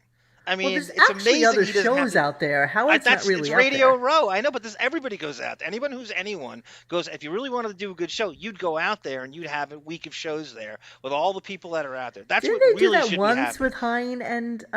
Well, that was because the new studio opened. It was a special event thing. Don't get fooled to think that they're doing something ambitious. No, but didn't they do Radio Row at? That was Super Bowls? that was Geek Time. That was Hein and Gary the rapper. Oh, at Comic-Con. Yeah, that's wasn't. where they were. Don't. Yeah, sorry. All right, last clip. Here we go. Hang on. Can you imagine? That's some party. Yeah, I love those I'm guys. shocked. A tailgate party. JD, it says I here thought it you was were not a cover band. It says here you were not impressed with the Black Crows. I love those guys. Well, that's first of all, that's a bit of a misnomer. I'm just not like a Black Crows guy. Hang on. I don't want to listen to JD said JD was like, these guys should be happy they're getting paid. No, and I making did money. not say. I said they're probably. No, you asked me. Yeah. See, this is how things go with this fucking asshole. He asked me. He goes, Howard has a hard on for Chris Robinson. He's obsessed with him. Oh my God, totally. Fake hair. He's you think they're disappointed they're not a part of the halftime show? And I go, oh, hang on. Let me just finish this clip. I swear to God, it's only like 30 more seconds. They should be happy they're stop it. making No, money. I said no. They're You were like, how the hell are these guys making money? All right. He's such an asshole. So apparently he was rude to fans. He didn't want to take any pictures or selfies with anyone. He didn't want to talk to anyone. He had 2 beers, and a beer at the Super Bowl was $20 for a beer. Wow. And so he only drank but he's one. A producer. Inside the Super Bowl. He said that new stadium is absolutely gorgeous, and that's all he got. So that's all I wanted to talk about. I did have one little quick clip about quick. One last clip. thing. I want to answer. David writes something with his. He's always got the most meticulous questions. I don't know what your IQ is, David, but it's double mine. He writes, I can't place JD as a type. I've never met anyone like him in my life who's disgusting comic book guy exterior with a huge angry perv ego. Yeah, David, he's like the guy at Blockbuster Video that can't make eye contact with you. You try to engage him and be nice to him, and he won't. You know, he gives you nothing back. He's arrogant for no reason whatsoever. Right. He has just a shade of Asperger's that make him an asshole. And you try to dismiss it as, oh, he's eccentric and shy. No, he's just an asshole. I mean, he's just an asshole. To be fair, even if delusional. even if he didn't hook up with the Howard Stern show, JD would have been on TV, but his line would have been, "Yeah, I brought the beer and condoms. Yeah. Oh, do you mind sitting over here?" Exactly. He would have been on To Catch a Predator, homie. But think about this though, the irony of someone who has no communication skills or charisma in any way, shape, and form goes into radio. You know what I mean? Like, you can't even speak. The last thing you should be doing is going into radio, and it's turned into a goof now where you get on the air. Wasn't it supposed to be like a temporary stopgap? Yes, the filmmaking career. He's right, supposed to be because of Jason his Reitman. scary 2 years associate's degree at Full Sail. He's supposed to be Jason Reitman. I know a couple of guys that went to Full Sail. Do you? Yeah, I do. Everybody goofs on him because he like tried to brag about like, what? That's like going to Gary's school at Delphi. Everybody goofs on that as well. It's just you're better off saying you're from the school of hard knocks. It's 13th and 14th grade, and then you get an associate's degree. Okay, so I have some clips here from Johnny, and I don't know what they are, and I'd like to get to them before we close out this show. Geez, you did a really good job of covering today. Can you just read the title? I don't have my thing in front Close of me. to you, but I have two close to you. That's a flashback clip. I have two of them, though. One of them is just the song, and the other one is the lead up to the song and kind of the we're definitely just doing the song because it's just so horrific. No, it's an 8-minute clip. I can't do that one. Well, you could jump around. There is no jumping around. You know how I stutter here. Sal's hair. Yeah, so that was today. I flipped around. I downloaded the show really quick, and I jumped around, and somehow Sal's hair comes up. Thinks he and looks again, like Halston. this is a classic example of Wigorous flying too close to the sun. So he brings Sal in, who now wants to. Sal has a huge batch of hair plugs and hair system stuff, and he kind of owns it, and they've talked about it. And he wants to slick his hair back like Halston. Well, yeah. I don't know if anybody watched that show on Netflix, but you had Ewan McGregor as Halston, and I'll pull up a picture before we do this piece so that you can see who he thinks he looks like, which is pretty friggin' funny. So hang on a second, let me just get an image up for you. Ewan McGregor as Halston. All right, which, by the way, when you look at it, hold on a second.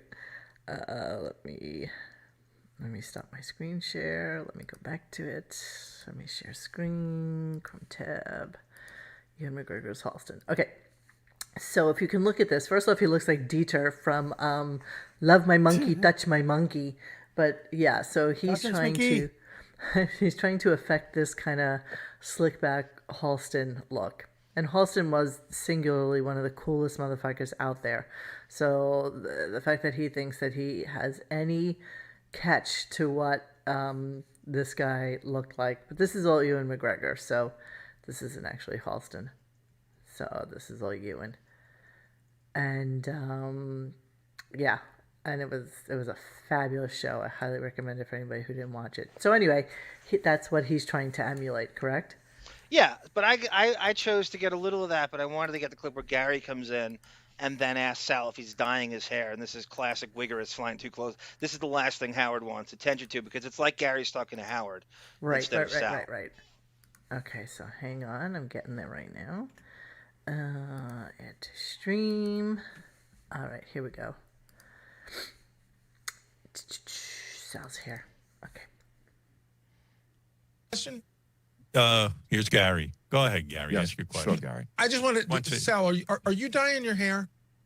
I'm not dyeing my hair, but when I slick it, it's the grease. When I slick it back with the grease, it looks a lot darker. There's does not fill a it up. shred of gray in your hair, but like your beard is completely gray. Bullshit.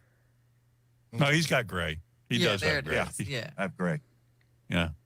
I have gray in my hair, but still looks pretty dark on camera.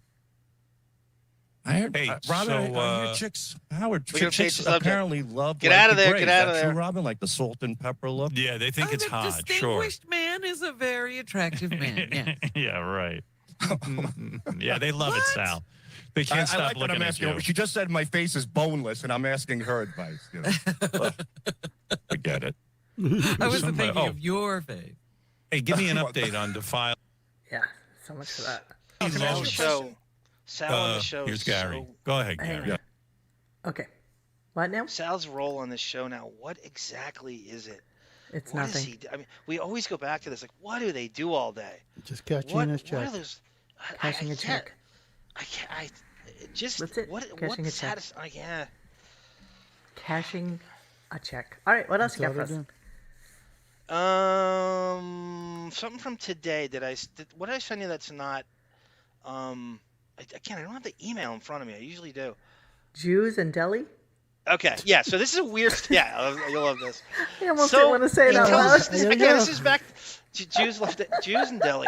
Yes, that's it. Jews love delis. So Howard tells some bizarre story about Buchwald ran into Ivan Reitman at a deli in California. Yeah, There's it's probably, so weird. Xavier, what's that one that's right Dentistry across the street from where I used to stay in Beverly Hills? Oh fuck! I remember that. Cantor's? Off the top of my head. You mean Taco by Bell? the Beverly Center? Yeah, I think that's Taco Bell, dude. Dude, bro. Look it up. I can't look it up right this second. There's And that's the first place I ever had. I mean, there's like those where the cops eat their donuts and stuff. No. It's a Isn't that Jewish deli. Celebrity It's Deli very popular. Cantor's? Not on Beverly. It's right next to the Beverly Center, silly. Yeah, but Beverly Center is a humongous piece of real estate. Yeah, no, I know It's that. like several blocks. So being in front of it doesn't necessarily mean. Here I am, right on San Vicente. Okay, now I'm on La Cienega. Hold on. La Cienega. That's where Kiefer Sutherland got pulled over for drunk driving on that. Really? Yes. Thank you, Shane. I might or might have not have been near there when it happened. You may or may not have been present. Look it up, people. I don't make this shit up. Okay, okay, so here's my hotel. Okay, so there's the Sofitel. That's where I used to stay. And if I go down the block... Is that the Scott Baio crime scene? No. Okay. No. Oh, I can't find my favorite and only Jewish deli in... There can't be just one. Dude, there's like a million of them. What about... Yeah, I'm looking at the chat. I'm waiting for the stage. Dude, joke you haven't course lived and until joke. you've been to one of those places and had the pastrami. Oh my God. I'm behind in the chat. I guarantee this is Joe Corson line. So damn good. Why is with it just a little bit of sauerkraut? Gelson's? No. That could be. No, it's a supermarket, right? That's an LA supermarket. Okay, I don't know. Sorry. What about this now? Oh, right. So that's with where Cantor's. that's where he met Monique, Buchwald. I'm going with Cantor's. That's the one I hear about all the time that celebrities go to. Yeah, I gotta look that up. Beverly Hills. Does anybody in the chat know? Since I'm not looking there right now. Hills, Where's Gary Puppet, right? That's his stomping grounds. Oh my God, I got it. I'm so excited. Oh, and the Sunset I Grill. knew exactly where it was. See, it's on Beverly Drive, you guys. Xavier, did you ever hear of humongous, dude? Did you ever hear of Nate and Al's? No, I did not. I haven't either. Oh my God, yum, you guys. Why is it yum? Why is it better than another deli? Why is it I better don't know that than, it's better than any other deli. It's there's just that I knew so it many because it good was near delis my there. hotel. That's all. That's all I know. Katz's Delicatessen is the big down one on the street Lower where East Side, right? Yes. First time I ever went there, I asked for a ham and cheese with mayo. Lampshades on. What? Lampshades. No, it's like that's a part of That always gets me. Beverly, where you see our Hebrew brethren walk around with those furry lampshade hats on. Oh, but those are Hasidim. Those aren't real. Those aren't Hasidim, Jews. there you go. Those are Hasidim. It's a whole Best different. delis though. Those people know how to make a sandwich. I love the Al D Sunset Grill Don Henley reference. And let's go down to the Sunset Grill. Watch the working girls go by. Watch the basket people walk around and mumble. How random are we? Stare Jesus out fuck. at the Auburn sky. This is what we do. I mean, we talk about Don. By the way, we're gonna get a copyright strike because that's Don Henley. He's Yeah. all over. I'm There's going people to working Jews on and it right Deli. now. You just do the entire channel. Thanks, man. So basically, oh wait, why is it saying? We're gonna have to do a Gary Puppet and start this thing all over again. I think he already got declined, right? I mean, was that the No, case? he got back in there. Say but bars. He's literally burning through every handle that has Gary in it. And Twitter. 6 G's, 4 R's, 5 Y's. It's not 6 playing P's. for me. I don't know why. Let me restart this. You gotta love the guy for being so persistent. I'm just thrilled. I like figured that. out Nate I like Nels, that that's Don all I Henley can say. song. Great chili burgers. Yeah, there's a German place that does I love German food. that does like hot dogs and hamburgers. That's like no other. So good. Like I used to have to go to Berlin all the time, and there's a not really a deli, but just kind of like a fast food place called Wolf's, and they would literally do like this crusty roll with like a piece of like sauerbraten or something on it, with like currywurst, which is what they use, which is kind of like this ketchup mixed with curry. That's just so delicious, and my mouth is watering just thinking about it because it's so freaking delicious. It's so good. Well, Nick, they want to know in the chat. 8,000 calories. It's so good. Though. Gina Bobina So wants good. to know in the chat, why are Jews so synonymous with delis and deli they're good at platters? And do they own them? No, do they because work the there? foods. No, because the foods basically are smoked and cured. they don't have to Brisket, Like, corned they use a beef, good part of the meat. pastrami, etc. And that's really what they started out doing, because a lot of times when you needed to have meats be saved for a while, you Right. cured them. And so that's where it really comes from. I mean, I think shit's most of good, these man. delis come from having cured meats.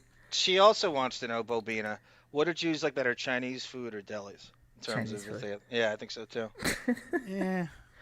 You know what? Because you can get deli food anywhere. You can go to any diner and get like a good Reuben. In San Diego, there's literally like one place. It's called Dizzy That's a Aikens. shame, actually.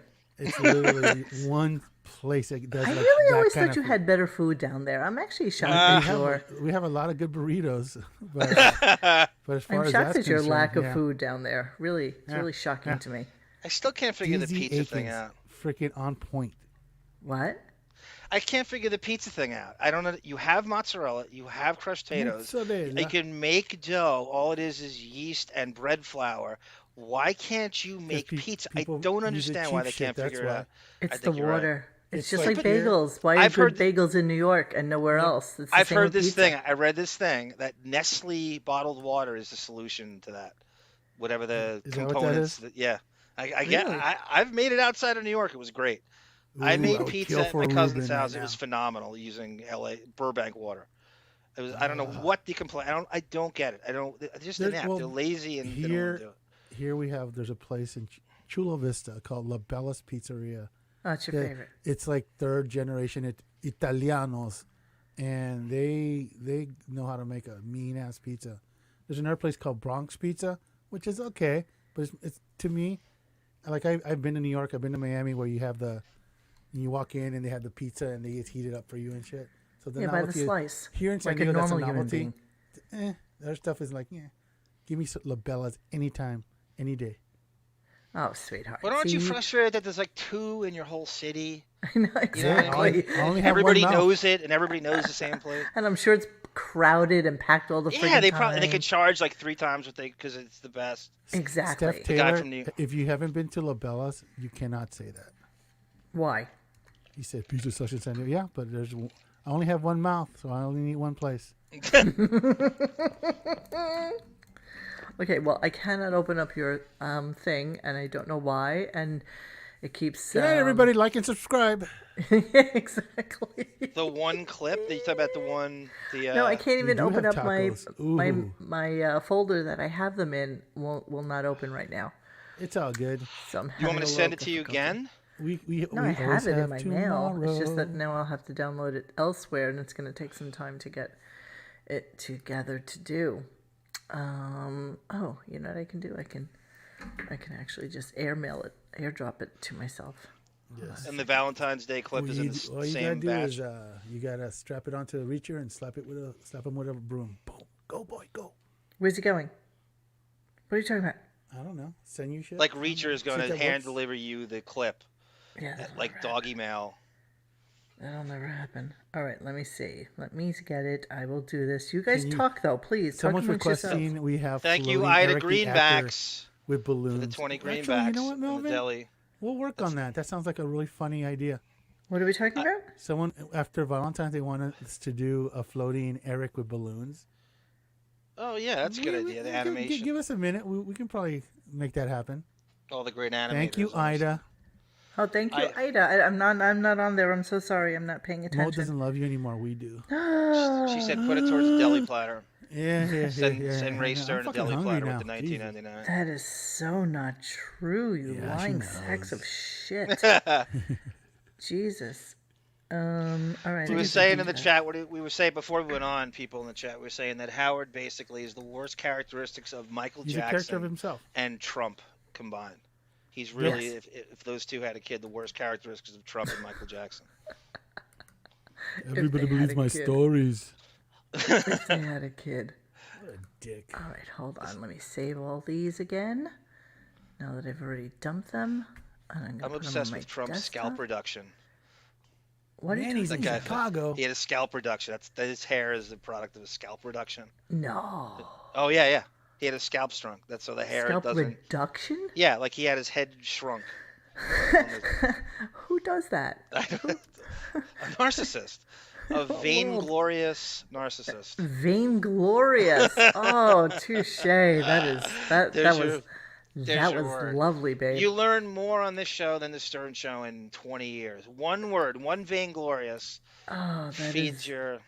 But I'm nothing compared to your vocab. That is nothing. Wonderful. I pull one out once a week. Well, shit, I'm now into that Wordle thing, and it drives me absolutely, insane. Give us a recalcitrant. Recalcitrant's a phenomenal word. It is. It's a cool word, too, to say. All right, so this is complete. All right, let's see where these are. And I will put them onto a page where I can maybe play them. So everybody just hang with the Moniques for a moment. Hanging with the momos. Just like me, they long to be close to you. It's Valentine's Day. On the day that we were born. I actually have that one. Yeah, okay, that's what's in the clip. Let me insert another one. Let's see. Close to you. I bet you K-Rock paid for the Valentine's Day. Jews in Delhi, and then... Okay, so if I'm only going to do two, I'm going to do Jews in Delhi and the long version of Valentine's Day Close to You. Yes, and we could jump around as you see fit. Okay, it's a long clip, but there's a lot of cool stuff in there about the party. People who went to it, Belzer and Judith Regan. And get down. Okay, Chrome tab. Share. Are we done talking about food? Because I'm hungry now. I know. Have you ever had Chicago deep dish? Yes, I make that all the time. I'm very good at it now, too. In Chicago, I do. I really Luminali's. Oh, it's so good. It's basically a gigantic car. Have you ever made that, Monique? Chicago pizza? I don't like deep dish pizza at all. Just once. Just do it once. It's its own thing. I've had it. I've been to Chicago several thousand times, and I still don't like it. I don't like it. I like a good Sicilian, but I don't like deep dish. Me too. I bet you Greenpoint has great Sicilian pizza. Oh my God, I have the best. I'm telling you, anytime I go back there, we go to this place called Kono's, and that's where we have Sicilian, or we'll have sausage and pepper sandwiches or something like that. But then we'll go across the street to Tony's Pizzeria to have just a real slice, nothing on it, just plain cheese and sauce, because the sauce is just to die for. And you get that shit cooked extra crispy, because you should never have a piece of pizza that flops when you put it into the paper. And no person worth their weight would ever put it on a paper plate. All you need is to double fold your piece of wax paper, fold it over, put a napkin, and you're good to go. All right, so I'm going to play this. Hopefully it'll play. Let's see. Would have been. Can you hear that? Yeah. But, okay. So, I've told this story on the air before, but now that my man is gone, I do want to say this. Man, shut up, faggot. Ivan called me. I know what it was. This is even crazier. My agent, Don Buchwald, was walking around L.A. He was going to pick up some kind of deli sandwich, I think it was. It's a famous place in L.A. where people go to eat deli. It's not and Don walks, he sees Ivan on the street. Oh, my God. And Don, being the kind of guy he is, this is why he's a super agent, let me go over and talk to this Ivan Reitman. Say hello. Don't make me kick your ass, LT. And, Ivan knew Don, but, hey, how you doing, blah, blah, blah, blah, blah. How's this? When they get to talking about this movie, Ivan knew something about it. Monique. And I don't know if Don, I don't know the whole story. Don you can't stop it? Either Don said to Ivan, hey, what do you? I will. Go ahead. No, I didn't realize you can't. I don't want to do it to you. Your Chatty Cathy funeral, because you know the way that happens. Sometimes I can't play them again. Did you listen to the whole show today?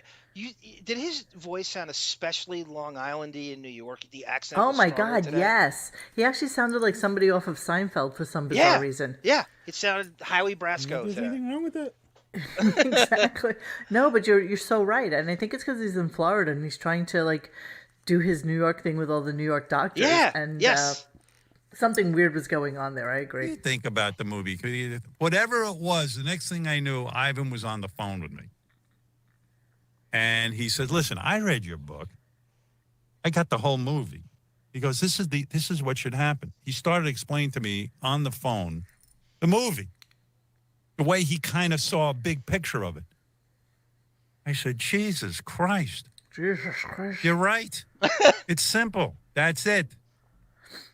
I go, Ivan, oh, God, I wish you were involved. All right. They got on the phone with Reicher, blah, blah, blah. They made Ivan the executive producer. He got a, See? You know, they wet his beak. You understand, Robin? Yes, I do. Yeah. Listen, Ivan ain't working for free. But Ivan was excited about it. Now, to get a guy of Ivan Reitman's caliber, this guy's on a mad roll with all his movies. Just to get him to be interested was a miracle. I was like, You know, I'm always curious. I don't think did we ever find out what the budget was for Private Parts? Yeah, 30 million. 30 million. Yep.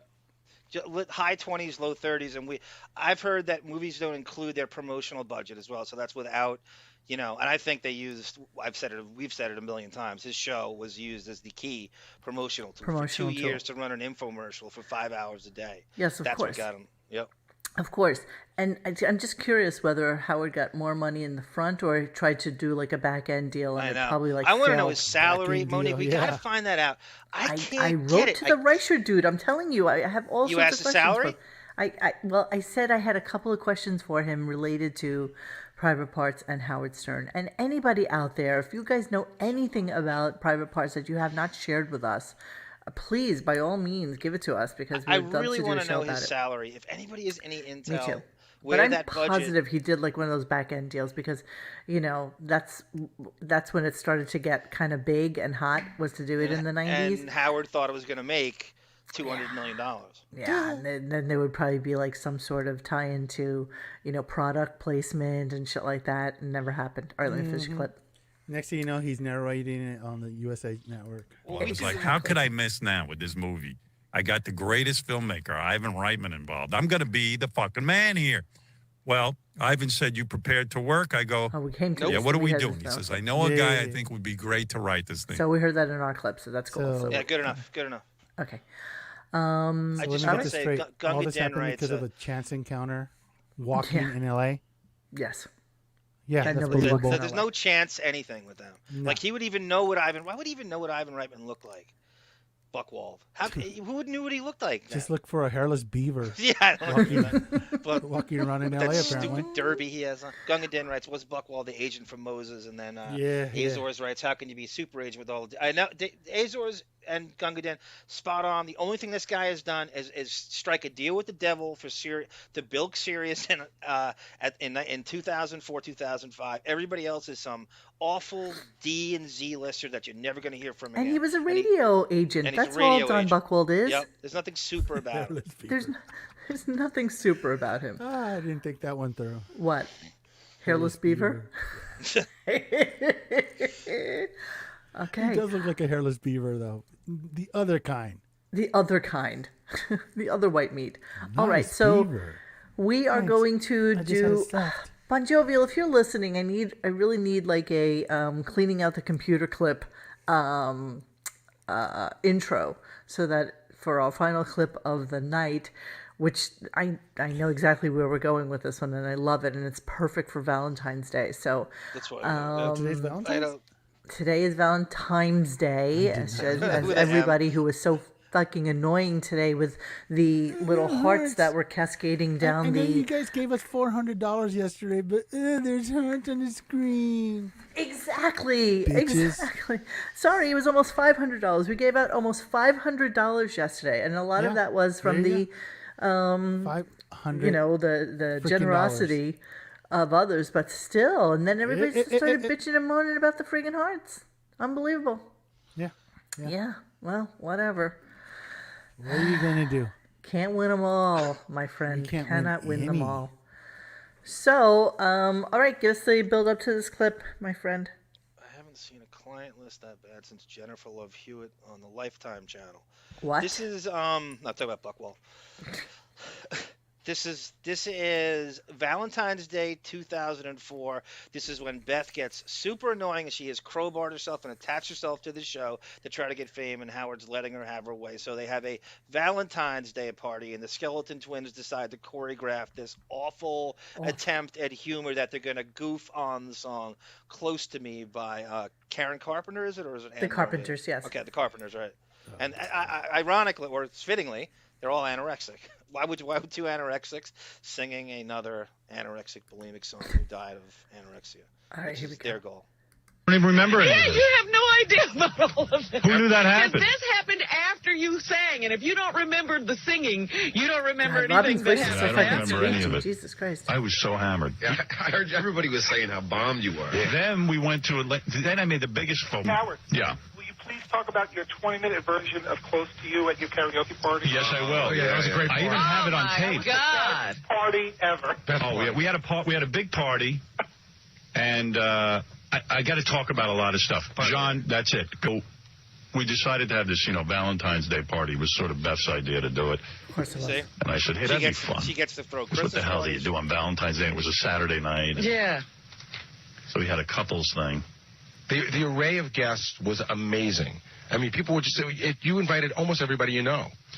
Yeah, I invited people that I knew, and then I didn't go the celebrity route. I didn't, invite people that are celebrities that are on our show. But it's funny. It's like, oh, there's Artie. Oh, there's Wood Yee. Oh, there's Richard Belzer. Right. It was just sort of weird. But I had Belzer because Belzer and I keep talking about getting together, and I don't know if Belzer had a good time because Belzer didn't see any famous people there, and I think he's about famous people. I think Belzer needs other famous people. Yeah, well, I knew he didn't know anybody, so I was a little worried about him.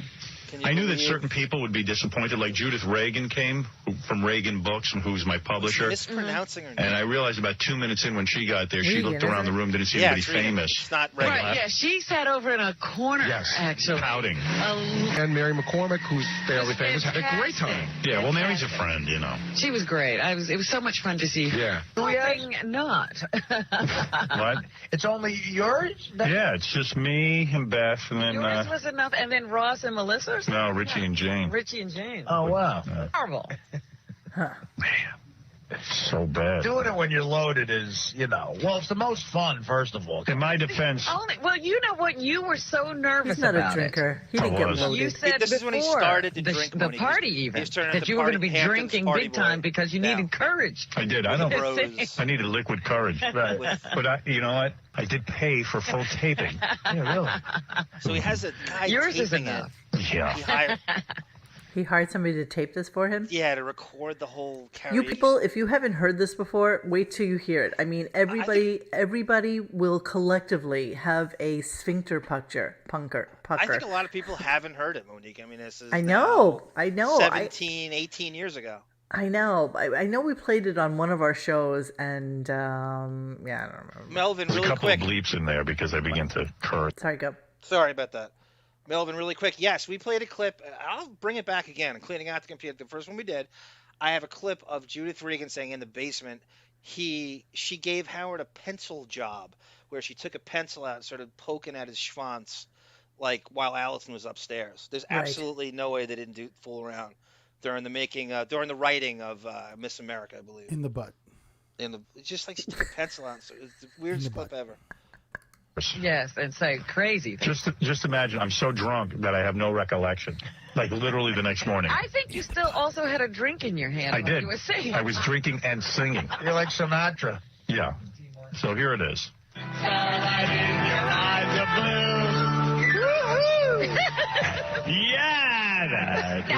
All the girls in town. Oh, Beth.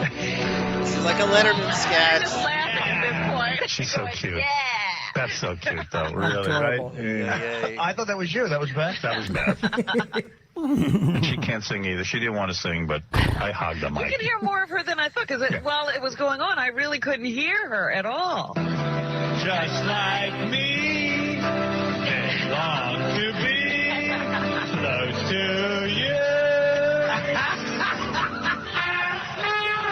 This is the break. This is where I'm drinking. Right, you just more. start drinking. We're gonna get like right? carpenter's sanction. Absolutely. I think it's funnier. So I've been told. I don't know that you did laugh. Oh, he did? Yeah, one of those. That's how drunk you were. Look at me. Look at you.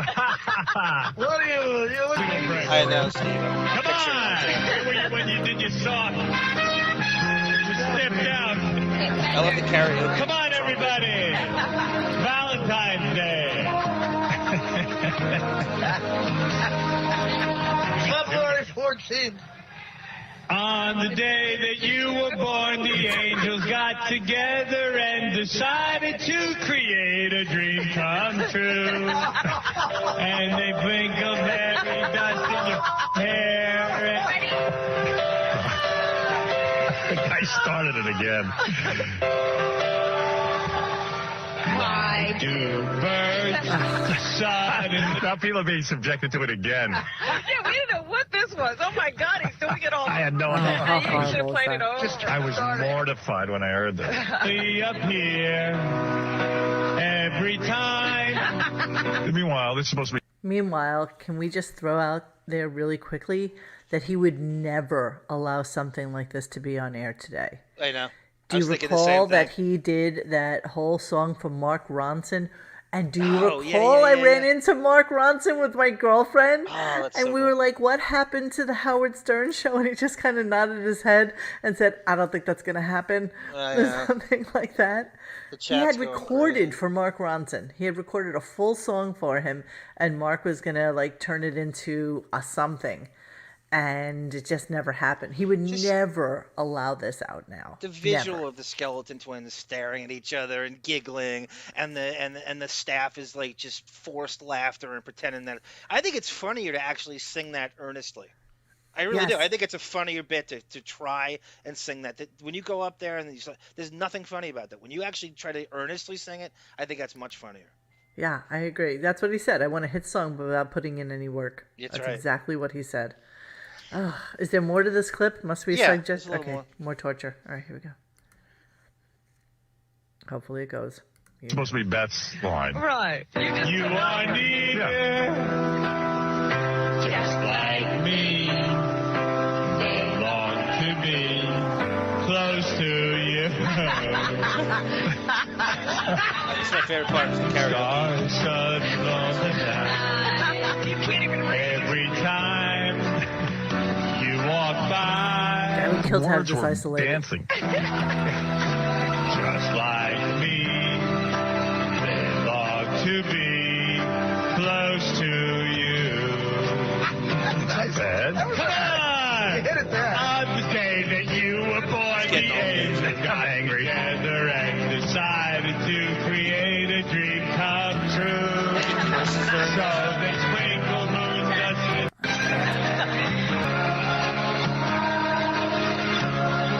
I'm no homo. On the day that you.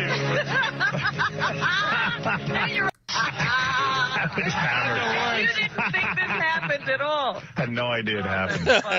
I'm upset Karen Carpenter's not alive to hear this. Really? And before this, I said to Beth, I'm not getting up there singing it's a gay song. Meanwhile, getting about 20 vodkas in me, and I'm like, hey. Dang it, you can't stop. Hey, everybody. So I forgot, was there actually a time where Howard actually had fun? I don't even know. I even this sounds Xavier left forced. us. Like this is like choreographed. The skeleton twins sitting at the Millennium Towers choreographing every bit of this, and they come on. So even like Beth can't just blend at a party. She just can't be. She's got to have this thing planned out where she's the star of the party for the staff. And this goes on at that Lure Fish Bar Christmas party they have, where it's for Beth. Two anorexics planning a Christmas party, planning the menu. I might add. Pescatarian menu. That's right. There was no real food there. Don't you remember No. John Hine bitched and moaned about it, that he had to go out and get McDonald's afterwards? Yes. Because there was nothing for him to eat.